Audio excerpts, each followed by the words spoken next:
20% de la deuda alemana o española, que por cierto, el 20% de la deuda italiana o el 20% de la deuda española es más del doble de toda la deuda mexicana.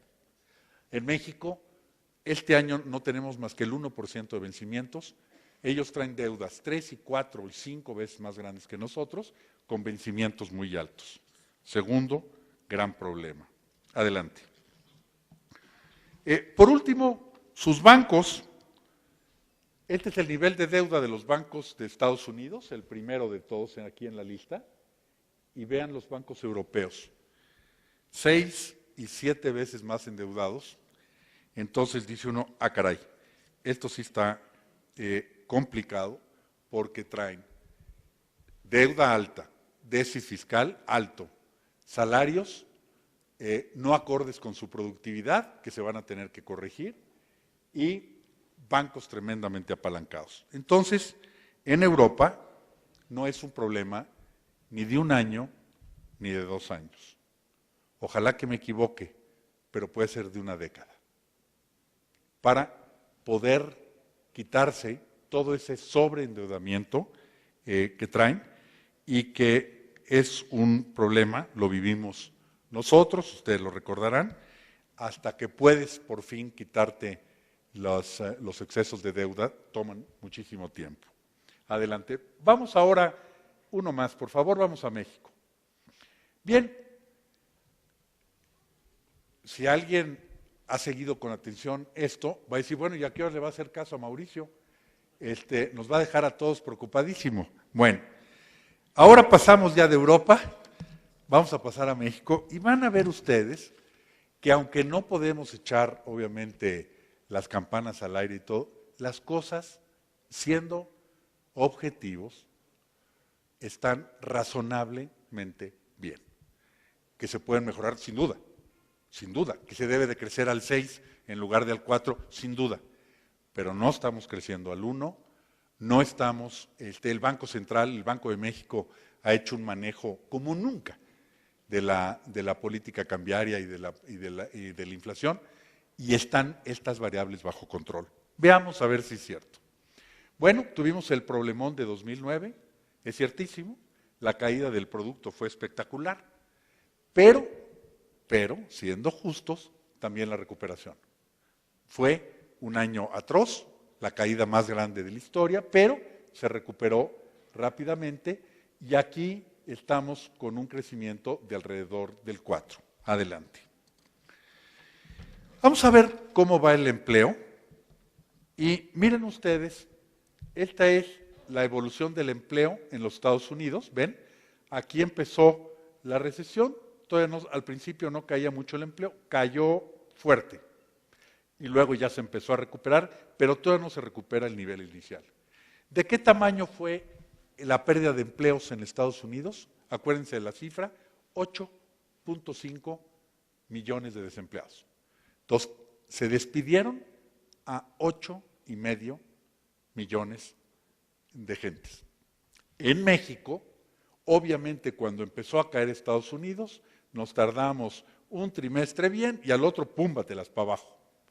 Pero caímos mucho menos que Estados Unidos, vean, no caímos hasta acá, caímos nada más acá. Y segundo, en un año habíamos recuperado los 850,000 empleos. Y después de eso hemos recuperado 1,200,000 más. Alguien me va a decir, con razón, Pedro, pero los salarios no son suficientes, siguen siendo muy bajos. Traigo una gráfica de eso, y es cierto. Pero no digamos tampoco lo contrario, de que no se han recuperado los empleos. Los empleos sí se han recuperado afortunadamente, y este año, enero-junio, vienen alrededor de 400,000 arriba. Entonces, sigue la economía afortunadamente generando empleos. Vean ustedes, aquí se nos cayó, estos son los 850,000 de México, pero vean la recuperación. En número del sector moderno, la economía americana en empleo es más o menos 10 veces más grande, o nosotros somos la 10ª parte. Igual, perdimos 850,000, ellos perdieron 8,5 millones, Pero nosotros lo recuperamos todos completos el primer año y añadimos 1 millón más y medio millón más. Entonces, la recuperación de México, vean el empleo, es totalmente distinta de la recuperación de nuestro vecino del norte. Nuestro vecino del norte ni siquiera se ha recuperado al nivel inicial. En México esa recuperación ya se dio y viene mucho mejor. Obviamente, como buenos vecinos, debemos estar preocupados, porque si la recuperación en Estados Unidos no viene, cuidado. Y ahí voy a tener que hablar un poco de qué cosas la prudencia aconseja, porque la economía americana viene con una recuperación muy lenta, muy frágil y muy dolorosa, con muchísimo desempleo. Muy bien, si lo quieren ver para el sector manufacturero, misma historia. Se cayó la economía americana, nos caímos, es cierto, pero a un nivel menos hondo empezamos a recuperar y ya estamos al nivel en manufacturas igual y en toda la economía ya estamos por encima. En cambio, los americanos siguen muy por debajo del inicial. Muy bien, vamos a ver lo de los salarios, porque no quiero engañar. Digamos, es hechos y desafíos. Entonces vamos ahorita con los hechos y efectivamente los salarios cayeron, se empezaron a recuperar y el salario real está estancado. Es decir, el incremento salarial es igual que la inflación, no se pierde, es cierto, pero no se gana más. Apenas está estancado aquí y la tendencia, esta última, no se ve bien. Esto es algo que nos preocupa, porque lo que quisiéramos es que estuvieran en el 1 o el 2%, obviamente, por lo menos en términos reales. Entonces, pasamos a la siguiente. En resumen, ¿es cierto o no es cierto? ¿Se perdieron muchos empleos? ¿Es cierto? ¿Se recuperaron en un año? ¿Es cierto? ¿Se han añadido bastante más empleos? ¿Es cierto? Pero con un salario que deja mucho que desear. Digamos, esos son los hechos fríos, y especialmente esto ocurrió con la parte de automóviles. Aquí en Toluca ustedes están expuestos a la parte automotriz, porque es uno de los centros automotrices. El gran centro está en el Bajío, la otra parte importante en Puebla, Toluca, y luego Hermosillo y Coahuila. Vean aquí la caída. Cuando en 2009 se nos vinieron las 3 tormentas. Estábamos expuestos, muy abiertos, 1, a Estados Unidos, 2, a manufacturas, 3, automóviles, 4, a General Motors, Ford y Chrysler. Entonces, pues sí, la caída fue espectacular. Pero también la recuperación, ojo. Y vean cómo viene. Acuérdense, la pendiente es la tasa de crecimiento. Las exportaciones de automóviles están creciendo rapidísimamente, pero rapidísimamente. Entonces, esto es algo muy importante. Vayamos a la siguiente. Y miren, aquí vean ustedes el buen manejo que se ha hecho de Banco de México. Qué bendición que tenemos un Banco Central independiente. Fue la última de las reformas que a mí me tocó como parte de un equipo, obviamente, que presentar ante el Congreso de la Unión. Y es una de las reformas, creo, más sólidas, porque el Banco de México, ahí está la inflación de México, ahora tenemos este brinco por la parte de los productos agrícolas, pero continúa por debajo del 4% y es muy posible que hacia el final del año estemos en 3,5%, alrededor del 3,5%. Y aquí lo ven con respecto a toda América Latina. Cuando vino la crisis en 2009, todos los tipos de cambio volaron. Ahí está el peso, ahí está el real, el real brasileño, todo. Pero luego todo el mundo revaluó y el único país que no lo hizo, con enorme visión, fue el Banco de México. Y eso se debe en la primera etapa a Guillermo Ortiz y en la segunda a Agustín Carstens. Magnífico manejo. Acabo de estar en Brasil y me decían qué bárbaro, cómo soñamos con tener un gobernador como el de ustedes. Y yo les dije, sí, es un caso claro de que en todos sentidos es un peso pesado. ¿Verdad? No hay la menor duda que lo es. Muy bien. Pasemos ahora a un punto que quiero resaltar mucho, porque nos hemos separado de todo el resto en América Latina en una cosa, y quiero convencerlos que para bien. Y esto es resultado del Tratado de Libre Comercio, que todos ustedes lo saben, ha empezado a dar unos frutos de exportaciones fuera de lo que se veía hace apenas unos años. Vean esta gráfica del año 2011. Estas son las exportaciones de manufacturas de toda América Latina. ¿Qué llama la atención? Llama la atención, ahí en estas últimas, llama la atención que todas las verdes, que son el 70%, más el 75%, son de un solo país, México. México ya no es exportador de commodities. México ya no es un país exportador de petróleo. Hay una parte que exporta de petróleo, pero es un país eminentemente manufacturero. Y creo que esto es muy importante recordarlo, porque exportamos 3 veces más, 300% más que Brasil.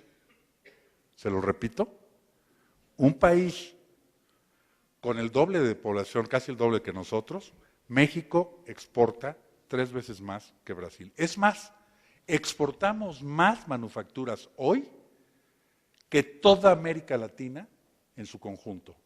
Es más, casi exportamos el doble que todo el resto de América Latina. Y les voy a dar una cifra que a mí me gusta mucho recordar. Digo, para que ustedes puedan recordar. México exporta $1,000 millones de manufacturas al día. Este año vamos a exportar más de 365,000 millones de dólares de exportaciones de manufacturas. Ese 1,000 no se les va a olvidar. Somos un país eminentemente manufacturero y eminentemente exportador. Y si me presionan más, la parte automotriz es el eje de esto, pero viene ahora, después de la automotriz, viene la parte de aviación, donde ya hay 4 clústeres en el país, donde se están fabricando helicópteros, aviones, etcétera, y esto es algo que está cambiando totalmente la estructura. Ahora, más adelante lo voy a comentar. Adelante. Bien, tenemos 42 tratados con todo el mundo y ¿cómo estamos en relación a China? Porque es siempre el tema. Bien, cuando China entró en 2000 a la Organización Mundial del Comercio, nos dio un golpe fuerte de competitividad, porque vean ustedes, estos son los costos unitarios de la mano de obra, quiere decir los costos corregidos por productividad, y vean los costos, la tercera parte de México. Entonces entran a competir en Estados Unidos y nos pegan. No se nos cayeron nuestras exportaciones nunca, pero cada vez nos costaba más trabajo y más trabajo porque los chinos tenían costos mucho más bajos. Pero, vean qué pasó a partir de 2006. Hasta 2005, los costos en dólares de la mano de obra china corregidos por productividad venían muy constantes, como han estado los de México. Pero a partir de 2005 se han disparado y ahora creemos que ya están 17% arriba de los nuestros. ¿Qué pasó? ¿Por qué perdieron el control de los costos y de los salarios? Bueno, esto es interesante. La naturaleza nunca brinca así, porque vean ustedes, está muy estable y de repente se va para arriba. A partir de 2006, aquí veo a varios directores de facultades de ciencia política, y que deben de estar diciendo, bueno, ya no me angusties, dime la respuesta. ¿Qué pasó 25 años antes? ¿Qué pasó en el año 81, 82, etcétera, en China, que vino la política forzada de un hijo para cada familia. Vinieron primero, ¿se acuerdan? Un periodo bien penoso de los abortos forzados, una parte digamos, extremadamente polémica para hablar con propiedad. Y lo que es interesante es que 25 años después, pues hay muy pocos jóvenes de 25 y de 26 años, por esa política demográfica que hicieron antes y ya los alcanzó. Entonces, esto está respondiendo a oferta y demanda. No hay jóvenes, no hay suficientes jóvenes, y por tanto se están disparando los costos ya por arriba de México. Entonces, esta es otra noticia buena. Además, mandar un contenedor grande de Monterrey a Chicago me toma 4 días y me cobran $3,000. Mandarlo de Shanghai a Chicago toma 22 días y me cuesta el doble. Costos de transporte, más ausencia de jóvenes, está haciendo que la economía china, en relación a la mexicana, pierda mucha competitividad. ¿Y dónde competimos? Competimos en Estados Unidos. Vean la siguiente cifra. Estos son los datos de actividad manufacturera en México y en China. Entonces, la competitividad mexicana, francamente, se va bien. Muy bien, vayamos ahora por último, cómo está cambiando el mundo, y este es quiero dejarlos varios mensajes. Uno, que México es un país manufacturero, exportador y tremendamente competitivo. Y este es la primera parte. El segundo es esto, que es de dónde va a venir el crecimiento económico. Ya vimos que Europa, 5 años seguro que no salen de esta, puede que 10, pero vamos a decir 5, entre 5 y 10. Entonces el crecimiento no va a venir de toda la parte de los países industrializados europeos. En Estados Unidos, el crecimiento que era del 4, con el sobreendeudamiento, con el déficit fiscal actual que traen, un problema enorme en que las utilidades están altas, los salarios bajos, un problema enorme de economía política que se va a tratar de resolver en noviembre, en la elección. Pero vamos a suponer que se empiece a hacer el ajuste.